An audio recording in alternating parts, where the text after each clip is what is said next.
অনেক কাল আগের কথা। সুদূর নামে এক ছোট্ট গ্রামে রাকিব নামে ২০ বছরের একটা ছেলে থাকতো। রাকিব ছিল এতিম। তার মা তাকে জন্ম দেওয়ার পরই মারা যান। তার বাবা ছিল তার একমাত্র ভরসা। রাকিবের বয়স যখন ১২ বছর, তখন তার বাবা হঠাৎ নিখোঁজ হয়ে যায় আর কখনো ফিরে আসে না। রাকিব তার গ্রামে এক ছোট্ট ভাঙাচোরা বাড়িতে থাকতো। রাকিব তার ঘরে বসা ছিল। এমন সময় লক্ষ্মী নামের একটি মেয়ে হাতে খাবার নিয়ে রাকিবের ঘরে প্রবেশ করে। তুই বারবার আমার জন্য খাবার কেন নিয়ে আসিস লক্ষ্মী? কারণ আমি জানি না তুই কি খেয়ে আছিস, আর তুইও তো জানিস আমি কেন তোর জন্য খাবার নিয়ে আসি। তোর এই ঋণ আমি কোনোদিন শোধ করতে পারবো না রে লক্ষ্মী। এটা ঋণ নয় রাকিব, এটা আমার ভালোবাসা। এটুকু বলে লক্ষ্মী চুপচাপ ঘর থেকে বেরিয়ে গেল।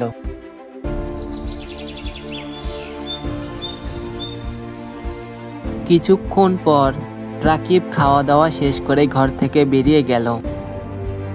বাড়ির সামনে গ্রামের মুখিয়া দাঁড়িয়েছিলেন। রাকিব, খাওয়া হয়েছে? হ্যাঁ মুখিয়াজি, আপনার মেয়ে লক্ষ্মী কিছুক্ষণ আগে আমাকে খাবার দিয়ে গেছে। ভালো করেছে। তুই এখন বড় হয়েছিস বাবা, নিজের খেয়াল নিজে রাখতে শেখ। হ্যাঁ মুখিয়াজি, ১২ বছর বয়স থেকে আজ পর্যন্ত আপনিই আমার খেয়াল রেখেছেন, কিন্তু এখন আমার লজ্জা লাগছে। এখন আমি কিছু কাজ করতে চাই। তোর কথা সত্যি আছে রাকিব। গ্রামের পাশের জঙ্গলটা এখন আর অত ভয়ঙ্কর নেই। তুই চাইলে ওখানে গিয়ে কাঠ কাটতে পারিস কিংবা মধু সংগ্রহ করতে পারিস। হ্যাঁ, আমি এটাই করব মুখিয়াজি। আমি নিজের জন্য আর যারা আমার আপন তাদের জন্য কিছু করতে চাই। এখন সময় এসেছে, এখন আর বসে থাকলে হবে না। এরপর মুখিয়াজি বাড়িতে চলে গেল।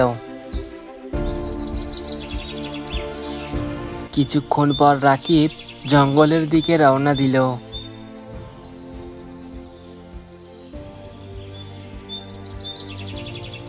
হাঁটতে হাঁটতে রাকিব জঙ্গলে পৌঁছে গেল। আজকে ভালো গাছ দেখি নেই, কাল কুড়োল নিয়ে এসে এগুলো কেটে কাঠ বাজারে বিক্রি করব। মুখিয়াজি ছোটবেলা থেকে আমার অনেক খেয়াল রেখেছেন, এখন সময় এসেছে নিজের পায়ে দাঁড়ানো। রাকিব এটুকু বলতে না বলতেই তার নজর পড়ল একটি গাছের ওপর। সেই গাছে বসা ছিল একটি মস্ত বড় চিল। চিলটি রাকিবের কথা যেন মন দিয়ে শুনছিল। বড় আশ্চর্য ব্যাপার, এই চিলের আকার অন্য সব চিলের থেকে অনেক বড়, আর এটা এভাবে আমাকে দেখছে কেন? রাকিব এটুকু বলতেই চিলটি উড়ে এসে তার কাছে বসল এবং মানুষের কণ্ঠে বলল, আমি তোকে চিনি, তুই কি বীর শঙ্করের ছেলে না? চিলটির মানুষের মতন এমন কথা শুনে অর্জুন চমকে গেল। তুই তো একটা চিল, তুই মানুষের মতন কথা বলতে পারিস কিভাবে? আমি যেটা বলি সেটার উত্তর দে। তুই কি বীর শঙ্করের ছেলে? হ্যাঁ, আমি বীর শঙ্করের ছেলে। তোর বাবা বীর শঙ্কর কয়েক বছর আগে হারিয়ে গিয়েছিল, আজ পর্যন্ত ফেরেননি। আমি তোর বাবার রহস্যের কথা বলতে পারি। তোর বাবা কোনো সাধারণ মানুষ ছিলেন না। জানি না তুই কে, তোর কথা আমি কেন বিশ্বাস করব? তুই কখনো ভেবে দেখেছিস যে গত ৮ বছর ধরে তুই বাবা ছাড়া বেঁচে আছিস? তোর গ্রামের কেউ তোর বাবার কথা মুখে আনে না, কেউ তোকে সাহায্য করে না, শুধু মুখিয়াজি ছাড়া। তুই তো আমার সম্বন্ধে সব জানিস, তুই কে? আমি এখনই তোকে আমার সম্বন্ধে বলতে পারবো না, তার জন্য তোকে আগে আমাকে অভিশাপ থেকে মুক্ত করতে হবে। অর্জুন জানে না কেন কেমন জানি তার চিলটার কাছে ভয় লাগতে শুরু করলো, তাই সে দৌড়ে গ্রামের দিকে পালিয়ে গেল।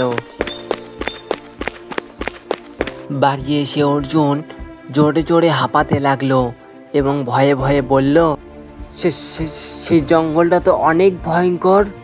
সেই জঙ্গলের পাখিরাও মানুষের ভাষায় কথা বলে, আমি আর কখনোই ওই জঙ্গলে যাব না। তখনই সেখানে লক্ষ্মী এসে পড়ল, তার হাতে খাবার ছিল। রাকিবকে ভয় পেয়ে থাকতে দেখে লক্ষ্মী বলল, কি হয়েছে রাকিব, তোর কপালে এত ঘাম কেন, তাও এই কনকনে ঠান্ডায়? আর এত ঘাবড়ে গেছিস কেন? দেখে মনে হচ্ছে অনেক ভয় পেয়েছিস।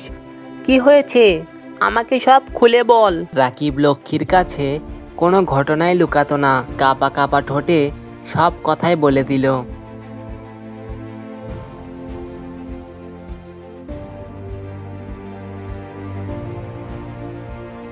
রাকিব খাওয়া দাওয়া শেষ করে ঘুমিয়ে পড়ল।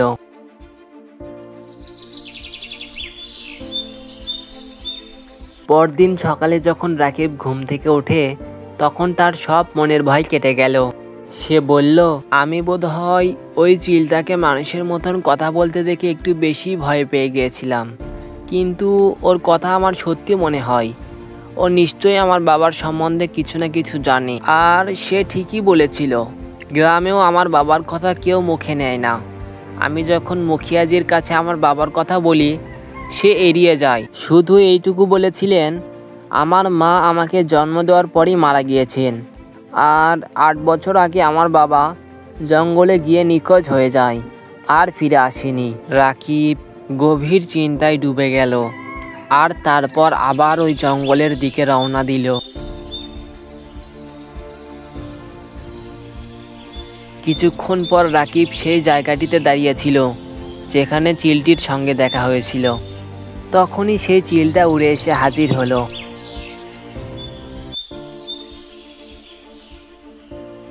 আমি জানতাম তুই আবার আসবি, কারণ তুইও তোর বাবা বীরশঙ্করের মতো সাহসী। তুই বল, আমার বাবার সম্বন্ধে তুই কি জানিস? তিনি কি বেঁচে আছেন? তিনি কোথায় আছেন? কাল আমি বলেছিলাম, তার আগে তোকে আমাকে অভিশাপ থেকে মুক্ত করতে হবে। তবে তুই চিন্তা করিস না, আমি তোর সাহায্য করব।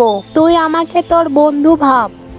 আমি জানি তুই ছোটবেলা থেকেই দারিদ্রতার সঙ্গে লড়াই করছিস, আর এতে তোর অনেক লজ্জা হয়। এটা শুনে রাকিব মন মরা হয়ে বলে, মুখিয়াজির মেয়ে যখন আমার জন্য খাবার নিয়ে আসে আমার খুব লজ্জা হয়।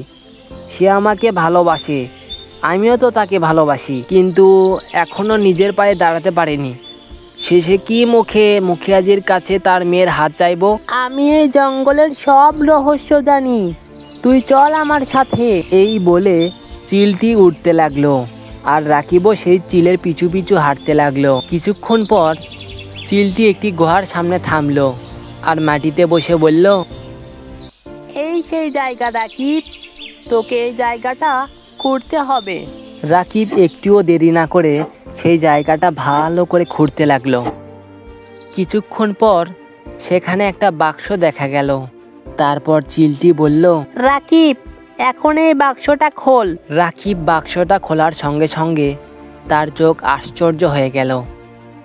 এতে তো ঢের হিরে জহরত, এগুলো বেচে তো আমি ধনী হয়ে যেতে পারি। এগুলো সব তোরই রাকিব, আগে তুই ধনী হ, তারপর আমি তোকে বলবো আমি কিভাবে অভিশাপ থেকে মুক্ত হতে পারি। তারপর তোর বাবার সঙ্গেও দেখা করিয়ে দেব। আমি জানি তিনি এখন কোথায় আছেন। আমি সেই দিনের জন্য অধীর আগ্রহে অপেক্ষা করব। কিন্তু তুই একটা কথা বল, তুই কিভাবে জানলি ওই গুহার মাটির নিচে এই বাক্সটা পোতা আছে? তুই হয়তো ভুলে গেছিস, কিছুক্ষণ আগে আমি তোকে বলেছিলাম আমি এই জঙ্গলের সব রহস্য জানি। কিন্তু আমি তো জীবনে এখনো কোনো কাজ করিনি। আমি যদি এই বাক্সটা নিয়ে গ্রামে যাই আর রাতারাতি ধনী হয়ে যাই, তাহলে তো লোকে আমাকে নানা রকম প্রশ্ন করবে। আমি তখন কি জবাব দেব? তারও একটা উপায় আছে। তুই গ্রামের মুখিয়াকে বলবি তুই ব্যবসা করতে চাস। ব্যবসা করার জন্য তুই রাজ্যে যাবি, তারপর তুই সেখানে গিয়ে এই হিরেগুলো বিক্রি করে দিবি। এরপর যখনই তুই ধনী হয়ে ফিরবি তখন লোকেরা ভাববে তুই ব্যবসায় অনেক লাভ করেছিস। ঠিক আছে, আমি তাই করব। কিন্তু একটা কথা বল, তুই ধনী হয়ে গিয়ে আমাকে ভুলে যাবি না তো? এটা কি বলিস তুই? আমার ধনের চেয়ে অনেক বড় ইচ্ছা আমার বাবার সঙ্গে দেখা করা। এটুকু বলে রাকিব বাক্সটা নিয়ে গ্রামে ফিরে গেল। পরদিন সে মুখিয়ার কাছে গিয়ে বলল, মুখিয়াজি, আমি রাজ্যে গিয়ে ব্যবসা করতে চাই। অর্জুন, তুই তো কখনো গ্রামের বাইরে যাসনি। ব্যবসা করতে টাকা লাগে, অভিজ্ঞতা লাগে, তুই এসব কি করে পাবি? আমি রাজ্যে গিয়ে পরিশ্রম করব, মজুরি দিব, কিন্তু এখন কিছু করে গ্রামে ফিরব। এ কথা শুনে মুখিয়াজি গভীর চিন্তায় মগ্ন হলেন। এরপর মুচকি হেসে বললেন, ঠিক আছে, তোর ইচ্ছা যদি সত্যি হয় তাহলে তুই নিশ্চয়ই তোর লক্ষ্যে পৌঁছাতে পারবি। আমার আশীর্বাদ সব সময় তোর সাথে থাকবে। রাকিব সেই সোনা দানা হিরে ভর্তি বাক্সটা নিয়ে গ্রাম থেকে বেরিয়ে গেল।